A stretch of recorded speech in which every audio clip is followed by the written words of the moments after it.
史诗之战3翻转再翻转，马拉松苦战到第18局，蓝鸟5比6惜败。道奇靠弗里曼再见炮终结世纪大战。10月的洛杉矶依旧热烈，道奇球场灯火通明，仿佛整座城市都在为这场世界大赛第3战屏住呼吸。这一夜注定会写进历史。比赛从一开始便紧绷得如同钢丝，蓝鸟由高斯曼挂帅先发，用犀利的深卡球让道奇前2局几乎没有摸到甜蜜点，而道奇方面，山本由伸同样稳健，曲球与速球混搭把蓝鸟的打线压得死死的。双方在前2局以0比0的僵局互相试探。3局下，道奇率先破局，史密斯抓住高了1点的速球，拉打形成右外野线边界外的规则2垒安打。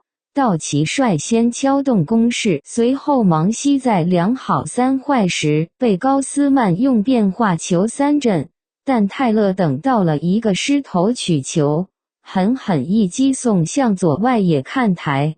道奇首先以2比0取得领先，蓝鸟休息区瞬间陷入沉默。他们知道世界大赛不会给你任何喘息机会。4局上，蓝鸟雷霆反击，山本的控球突然摇晃，格雷罗选到保送，斯普林格敲出穿越3游的安打制造机会。接着轮到比谢特在满球数3至2时，他逮中一颗内角失投，球高速飞向左中外野深处，全场屏息。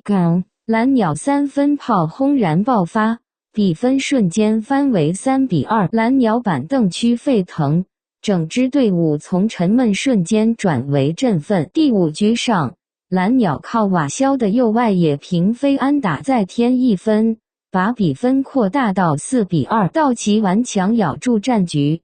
5局下，道奇由大谷翔平攻出一支直冲左外野墙的长打，送回跑者追回1分，比分变为4比3。6局，道奇用弗里曼的适时安打将比分改写为4比4。7局再翻转，比分来到5比5。7局上，斯普林格沿着右外野线扫出2垒安打，格雷罗飞奔回本垒，让蓝鸟再度领先5比4。但7局下，道奇靠罗哈斯的滚的穿越安打把2垒跑者送回，比分再次被扳平为5比5。球场气氛彻底进入火山口。从第8局到第17局，牛棚对决的炼狱。8局、9局，双方牛棚上演无数惊险、接杀、滚地球、3振、保送、双杀，每一出局都像是一层层磨碎意志的试炼。双方9局战成5比5，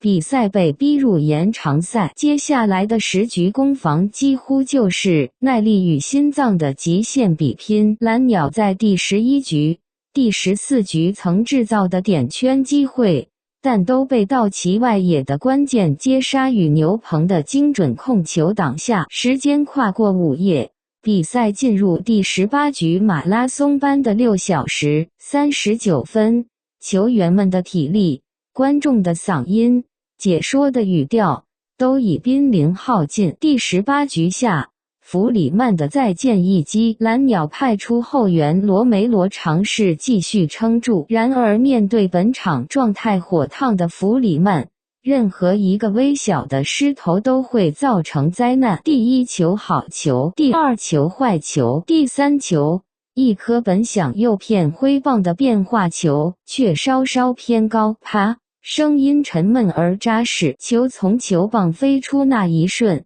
全场5万人已经知道结果，他直奔中外野最深处。蓝鸟外野手基尔迈尔全力狂奔，却只能无力地看着他越过围墙，再见全垒打。6比5，道奇赢下这个几乎可以写成电影剧本的史诗之战。蓝鸟球员在第18局落败，表情复杂，他们打得足够好，却终究被弗里曼在最关键的一刻击穿。道奇球场瞬间爆炸，蓝白与蓝金的欢呼混作一片。一场载入史册的大战在洛杉矶落幕。这不是一场普通的比赛，而是足足18局的精神与意志的较量。这一夜将被铭记很久很久。谢谢观看，别忘了订阅，更多精彩内容即将上线。